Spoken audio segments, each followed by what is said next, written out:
So here's a little issue we have in America today.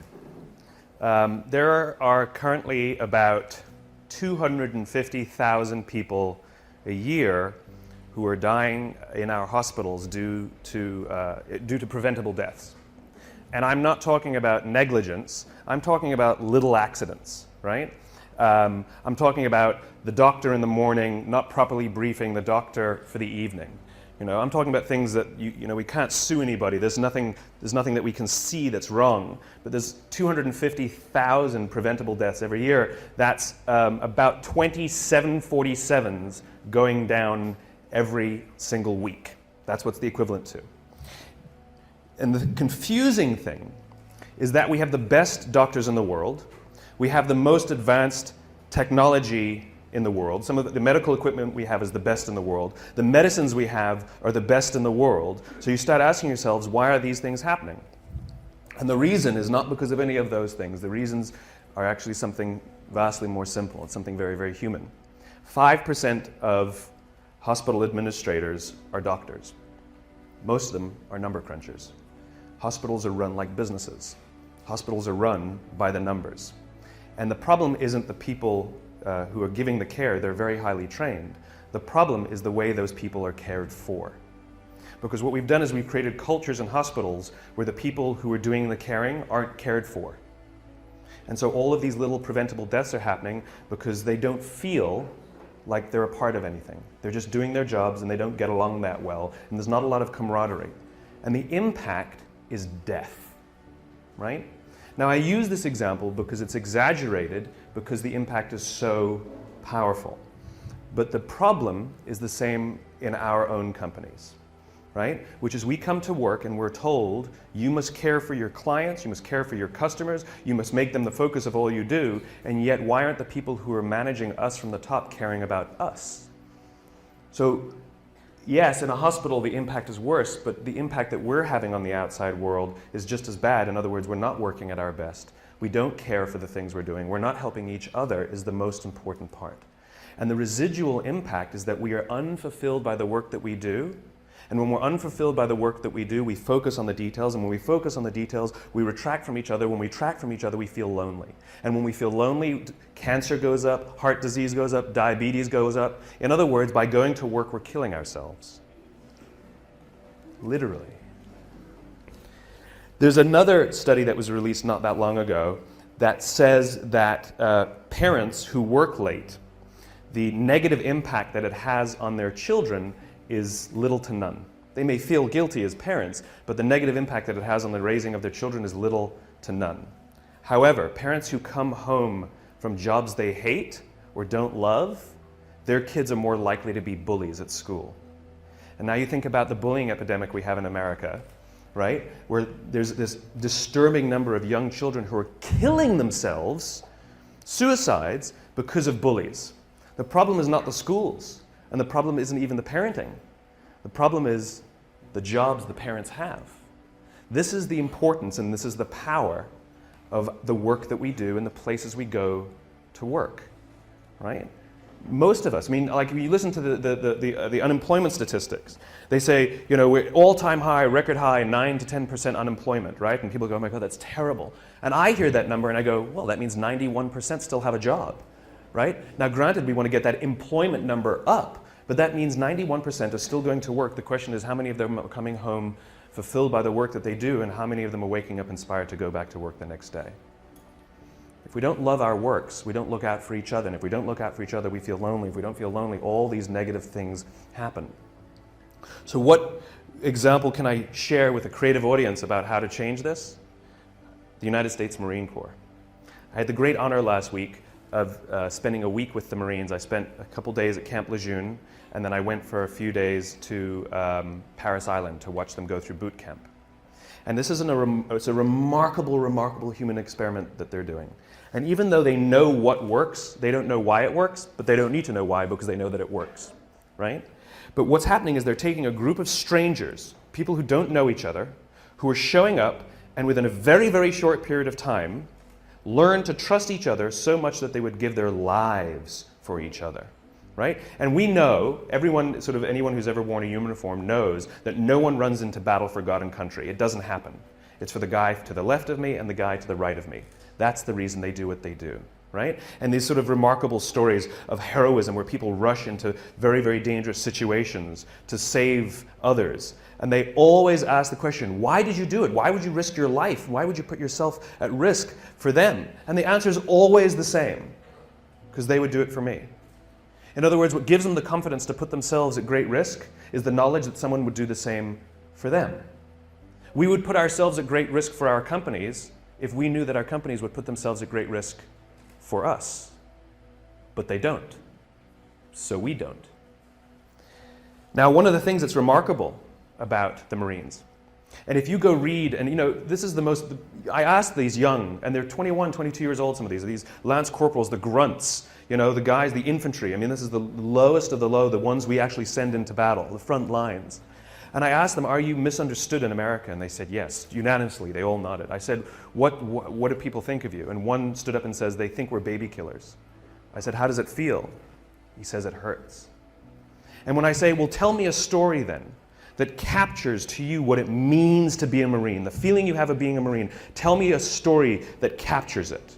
And I expected to hear stories of, I took a hit and somebody saved me, or I ran into a firefight and pulled somebody. I expected these stories of heroism. Not a single story like that came out. Now, I'm sure those stories exist, but those aren't the stories they told me that capture what it means to be a Marine. One of the stories they told me was a young boy in Afghanistan who would come around every morning and sell kebabs to the Marines. And then one day he showed up and he was all beaten up. And he didn't go to his parents for help and he didn't go to his friends to help. He came to the Marines for help because he trusted them more than anyone else. They told me a story that captured how they feel of a village that had been overrun by the Taliban, and the residents of the village couldn't go home because they would be killed by the Taliban, and so they were just living by the river. The problem was winter was coming. And one of the elders came to the Marines, knocked on the door, and said, I need you to come down to the river and kill us. And the Marine said, what are you talking about? He says, if we go back home, we'll be killed by the Taliban, and if we stay out there, we're going to die slow deaths this winter. It's easier if you just come and kill us, please. The Marines overran the Taliban village, pushed the Taliban out. A year later, they went back to this village and people were playing volleyball. These were the stories they told me that capture what it means to be a Marine. They believe in doing good for others, and the fulfillment they get when they put themselves at risk so that others may prevail is overwhelming. This is not unique to the Marine Corps. This is all human beings. The feeling of fulfillment comes from doing something for another. The feeling from fulfillment comes from the exertion of time and energy for someone else.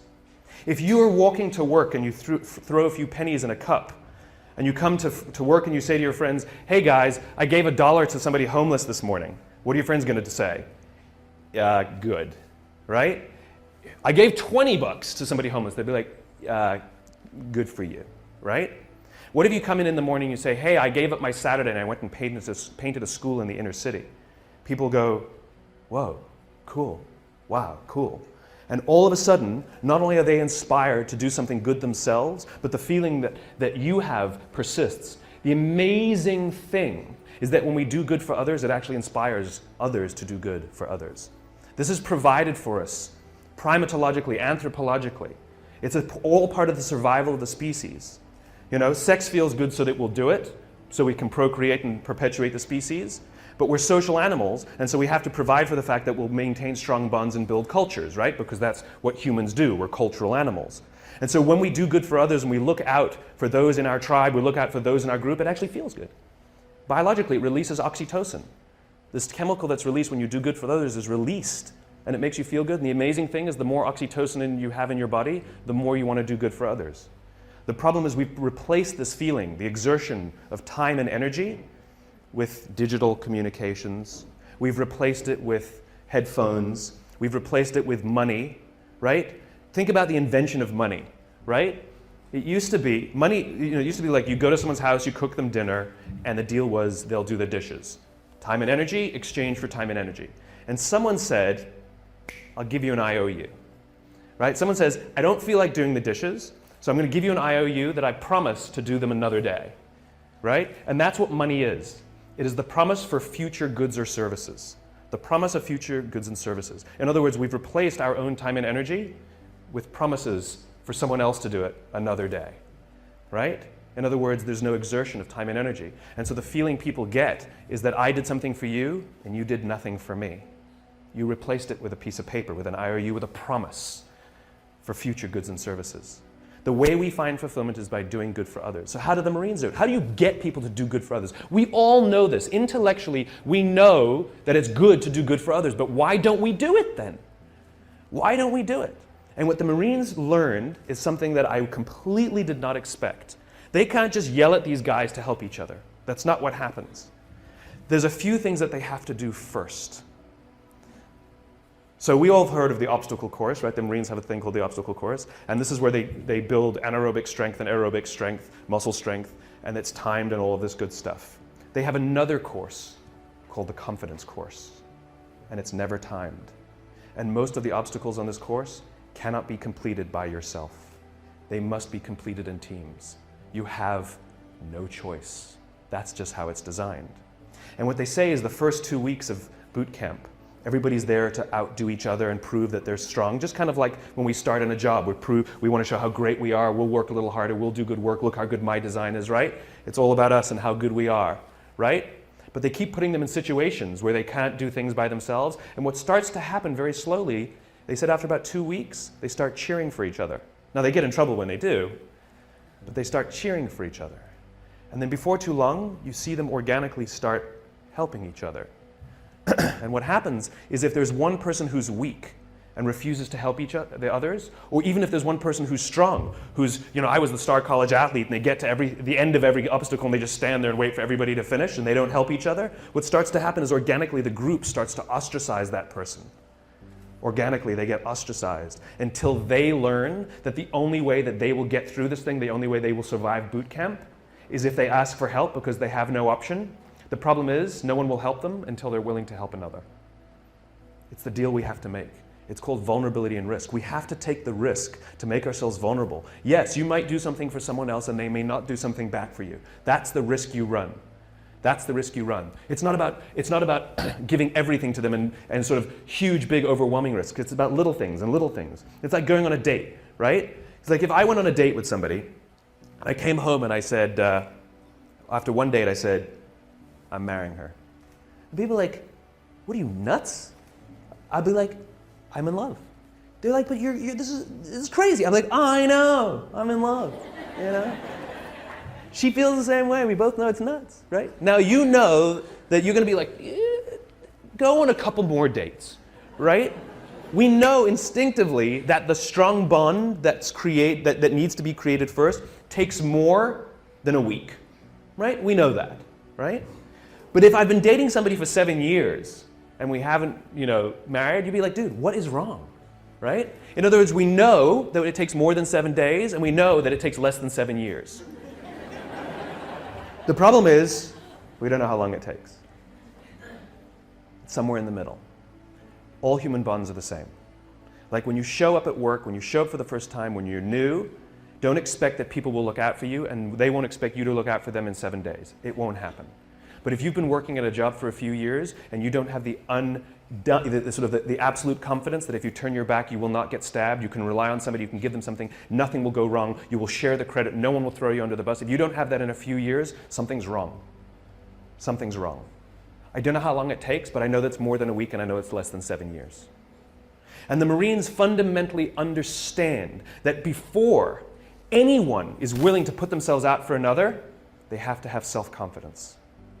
Real self-confidence. You have to be confident in yourself and your own ability before you're willing to help another. If you're insecure at all about your own ability, it's sort of a paradox, right? How can I overcome my confidence, my self-confidence? And we all have ego issues at all times, we all do, right? But if I'm not confident in myself, I won't help another. It's a paradox because then we need someone to look out for us before we're willing to help our peers, right? This is what management is supposed to do.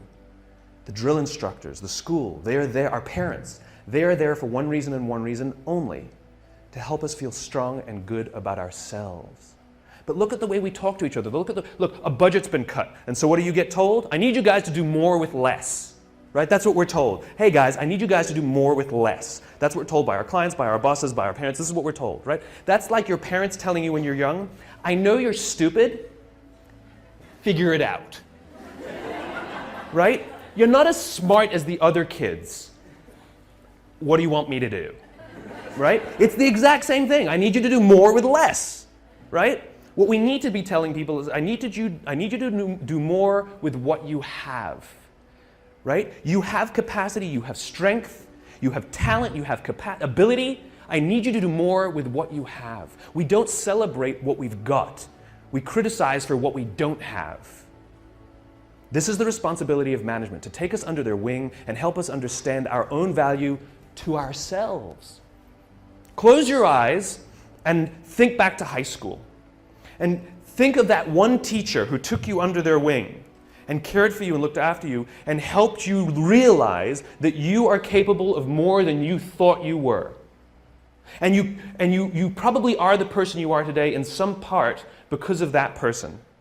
Right? Do you have that name? What's the name? Tell me the name. Tell me the name of the teacher. Okay, give me the name.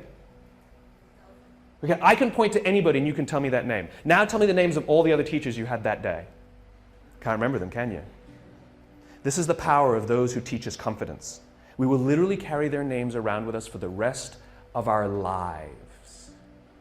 Wouldn't you want to be that person? Wouldn't you want to be the person that 20 years from now, 30 years from now, 40 years from now, I can do this exercise with somebody and they will tell me your name? This is the power of helping others realize their own strengths. This is what management and leadership is supposed to be doing. They're supposed to be caring for us and helping us realize our own value. And by the way, if you have anybody who reports to you or works for you, your responsibility is not to make them meet the deadline. Your responsibility is not to make sure that they do as you say. Your responsibility is to make sure that they understand their own strengths, their own value, and that they are way, way more talented than they think they are. And the only way they will learn that is if you put them in situations in which they can fail. And you hold them and you support them and you give them talent and you give them skills and you give them education and you watch their backs, and if they fall over, you encourage them to get back up, and if they fall over, you encourage them to get back up, and if they fall over, you encourage them to get back up until they figure it out themselves. It's called confidence. It's your responsibility to help others find it, and it's others' responsibility to help you find yours. And the amazing thing is, as soon as you start feeling confident in your own ability, you naturally help each other. That's what happens. It's called trust. In the military, they give medals to people who are willing to sacrifice themselves so that others may gain. In business, we are willing to give bonuses to people who will sacrifice others so that we may gain. We have it backwards. And then we complain about how we don't love our jobs, and we complain about how the work is suffering, and we complain about how budgets are being cut, and we complain, and the first thing we do is blame each other and become more selfish and worry about my pay and my benefits and my this. And this is what happens. When we are unfulfilled, we look at the metrics and we say they're not good enough. When we are fulfilled, we don't care about the metrics. This is why when you have a job you love and you get a call that says, I'll offer you tons more money and great benefits, you're like, I'm not interested. I'm not interested. I'm very happy here. But we'll give you more. That's not the reason I'm here. I'm here because I love it. I'm here because I care for the people I work with, and I'm here because the people I work with care for me. This is the world I imagine. This is the world I imagine. And here's the great thing. If you take little risks, I'm not talking about big things, little things. If you start doing little things for each other, the amazing anthropological response is other people will start doing little things for others too. I was walking down the street 2 days ago, and a guy's backpack was open and a whole bunch of paper fell out as he was walking down the street. And I happened to be behind him, and so my friend and I just we were in mid-conversation, and in mid-conversation, we never even stopped talking. We just bent down, sort of helped him gather his papers, hand them back to him, sort of pointed out that his book bag was, his backpack was unzipped, and he said thanks, and we walked on. It was like no big deal, right? We get to the end of the street, and we stand we're waiting to cross the street. We're still talking, we haven't stopped talking, and the guy in front of us turns to us and says, I saw you help that guy. That was really cool. But here's what's great about that. That guy will go do something for someone else simply because he saw us bend down and pick up paper for someone else. He will actually go do something for someone else because of it. Right? He won't give to charity because he sees me put $1 in a cup. But he will actually help someone because he saw someone also help someone. Little things. Hold a door open for someone. Say thank you to the person who holds the door open for you. Smile to the barista. Little things. Put your foot in the subway when the door is closing so someone who's running will make it. Hit the open at the elevator. Don't go...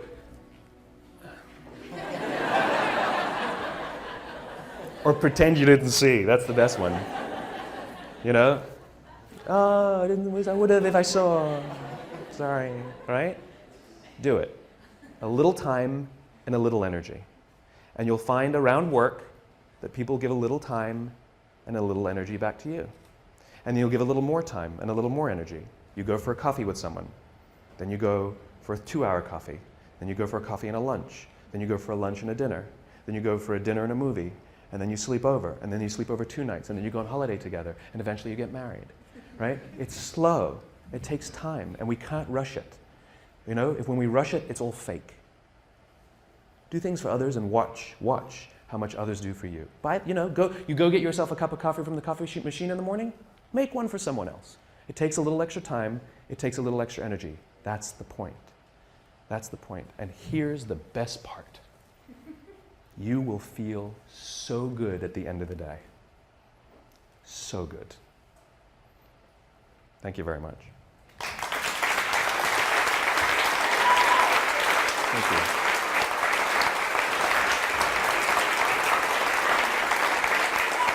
Thank you. It's a great question. How do you convince someone, what are the metrics? How do you convince a skeptical audience of this trust metric? You don't. You don't, right? You can't twist anybody's arm to do something that they don't want to do. And, the law of diffusion, which I obey, as much as I can, which is you don't need the majority, you need those people who believe what you believe. In other words, when you do some nice things for people, they may not do something nice back because they may be, we live in a world in which you do something for somebody, they think you want something from them, right? That's unfortunately the society we've created. But that's the risk that we keep taking. And I'm not saying you should keep doing it for somebody who keeps doing nothing and keeps sort of, crapping on you because of it. Then at some point you have to be like, all right, my bad, right? And you back off. I don't believe in helping everyone. I do not believe in it, right? This is not, let's do good for everyone on the planet. That's not what I'm talking about. Mother Teresa, who's the poster child for giving selflessly to all who need, at the end of her life started questioning the existence of God and, by the way, hated her life. Serious, okay? In other words, giving to others unabashedly is actually self-destructive. It doesn't help, right? And it's just like going on dates with people you don't like doesn't mean you'll eventually click and marry, right? There's only one machine that I found that really accurately measures trust better than any other sort of metric. It's called a human being. It's really good at it, right? And so those feelings you get, trust them in one way or the other. It's the little risks, it's the butterflies, it's the unsure. It's the backwards and it's the dance, it's dating, it's the dance, it's the nerves.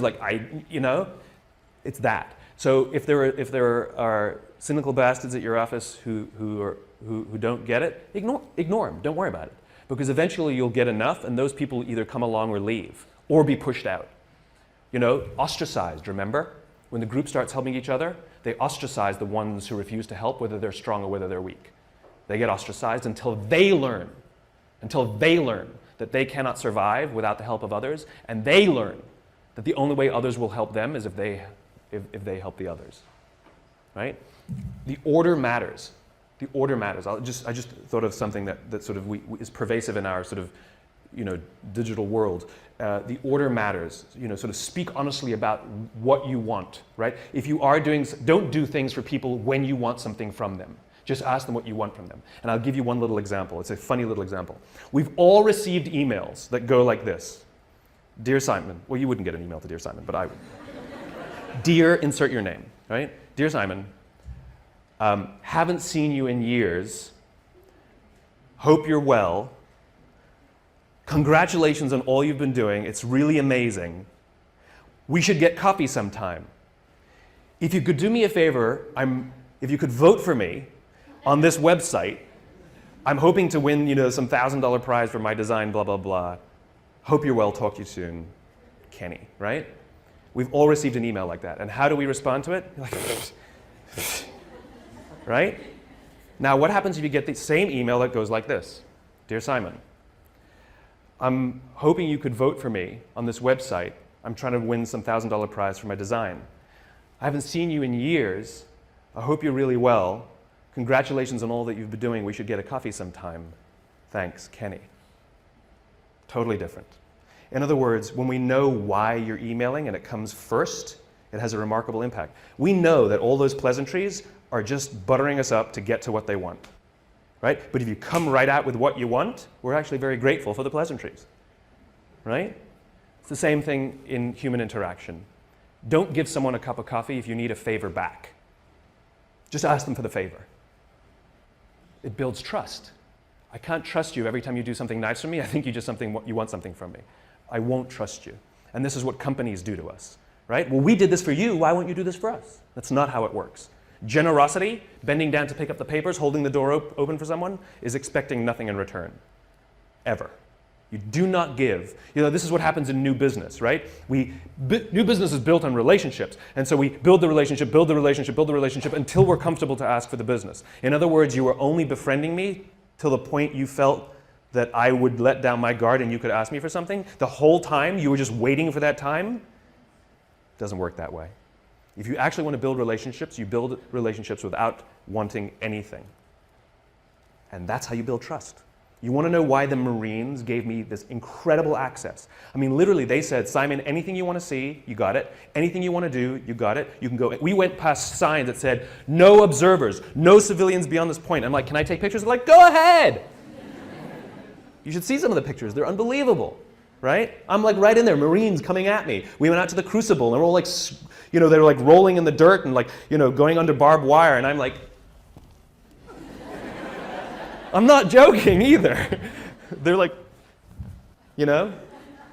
unprecedented access that journalists would be jealous of. Do you know why they gave it to me? Because in all the time that I've been visiting with Marines and having meetings with them, I've never asked for anything. I don't want anything, and I don't have anything to sell. I just keep showing up and say, what do you need? How can I help? And at some point they said, when I called them and said, I need a little favor, because they know I haven't been waiting for the favor. It's the time now that I have a little favor. They go, absolutely, whatever you need. It's called human relationships. Companies don't do business with companies. People do business with people. Your company didn't win IBM as a client. Somebody who liked somebody said, we'll hire you. And if they didn't like you, they're just, they're playing roulette. Well, we're betting that, this will work out. Those are the weak relationships. Yes? How do you deal with the boss who's a jerk or at least not getting it? The more we give, the more it inspires others to give. But the more selfish we are, the more others become selfish around us. And so those are organizations in which selfish behavior prevails. And so we see the residual effect, which is they make decisions that ultimately screw us. They destroy our economy because of their selfish behavior, right? We know this is what happens. Same in politics, right? And the answer is, don't worry about it. I know it sounds silly. And your first question is, do I talk about these things to them? I will talk to anyone who will listen. But I don't talk to people who don't want to listen. The good news is there are some good eggs. And there are some of them who've had conversions, where they were the bastards who believed in firing people and screwing people to advance their careers, and something happens. I just met a guy recently who was a very senior executive at a very, very large company, and something happened, and he got hit in the head or something, and he realized, holy cow, I have to look after people, right? And they become obsessed with it, and they start sticking their necks out. And we just need those champions scattered around. And this is what I do. The more I spread this message, the more it's kind of like in the cartoons, sort of the whole of justice. The message goes out, and they all sort of wherever they are, they poke their heads up. It's that kind of thing. The more we talk about it, the more we put it in our work. Because don't forget, you're going to help someone who goes home feeling good, and their husband or their wife works in the bank.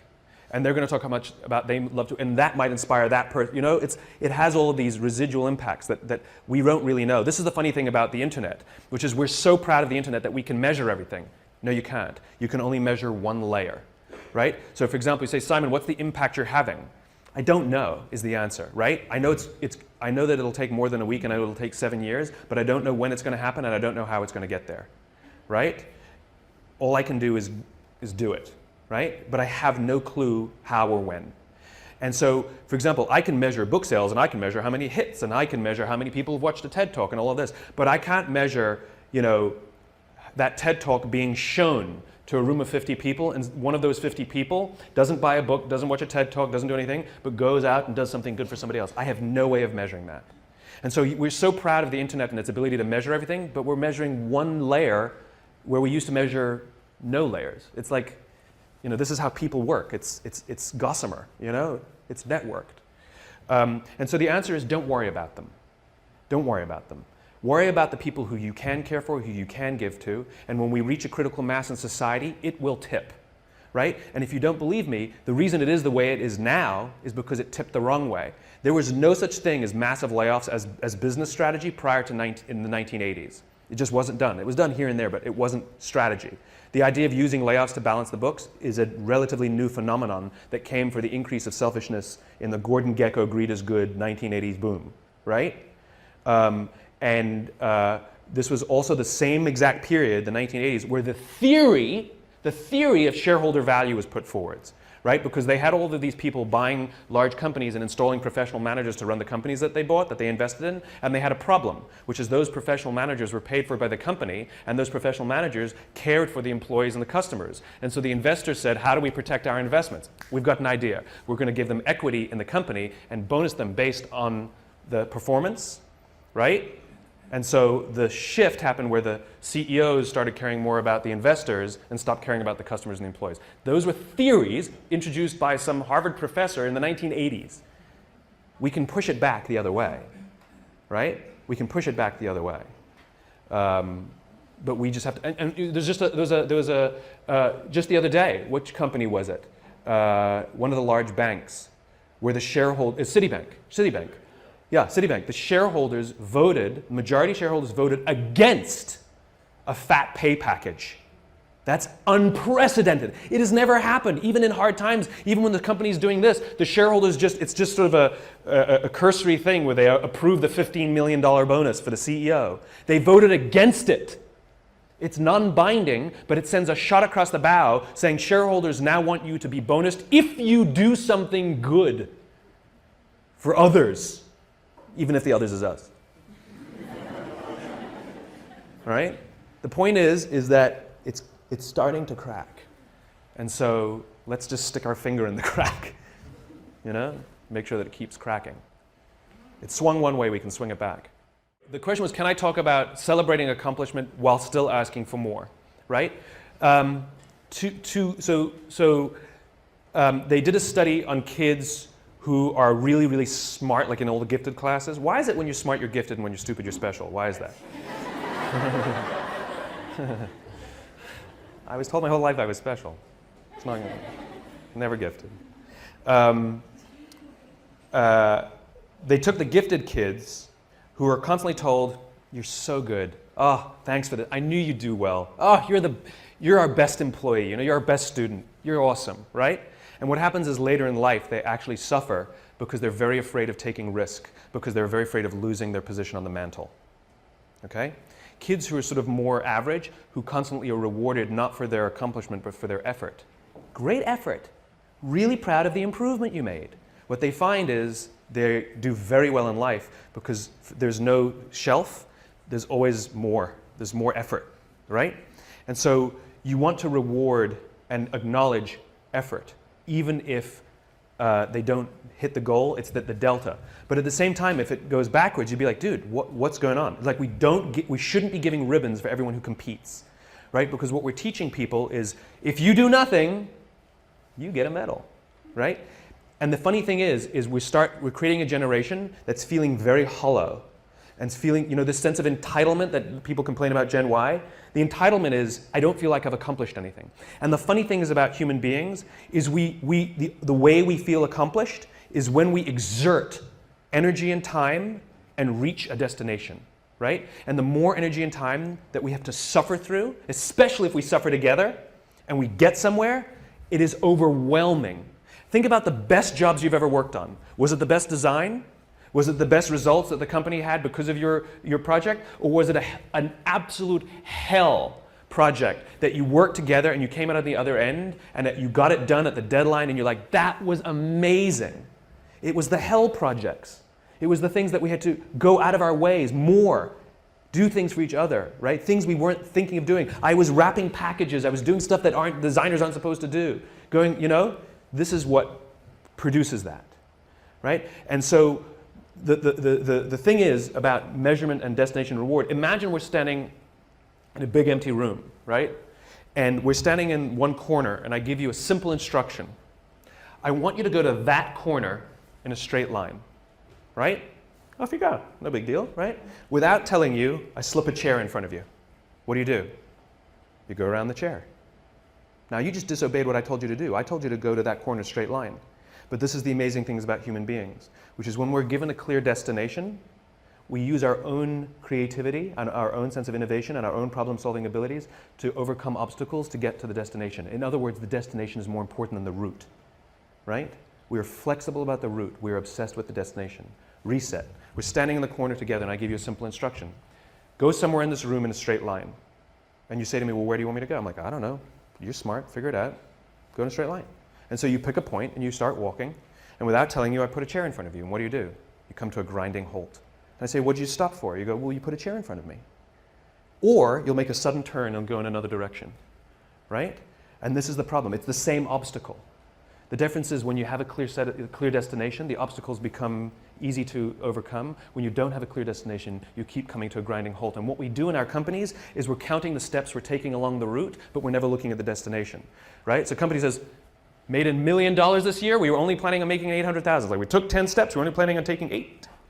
Where are you going? No clue, right? We count the steps. And so the point is that people want to feel that the effort that they're exerting actually are moving somewhere. And so successful measurement, successful recognition is not just for the steps you take. It's not just for the effort. It's that the effort you exerted moved us closer to where we're trying to get to. And that get to should be some crazy ideal. My ideal is to live in a world in which the vast majority of people wake up every single morning, inspired to go to work and fulfilled by the work that they do. And the couple of measurements that I use are if the book is selling, and by the way, people ask me, how many have you sold? I have no clue.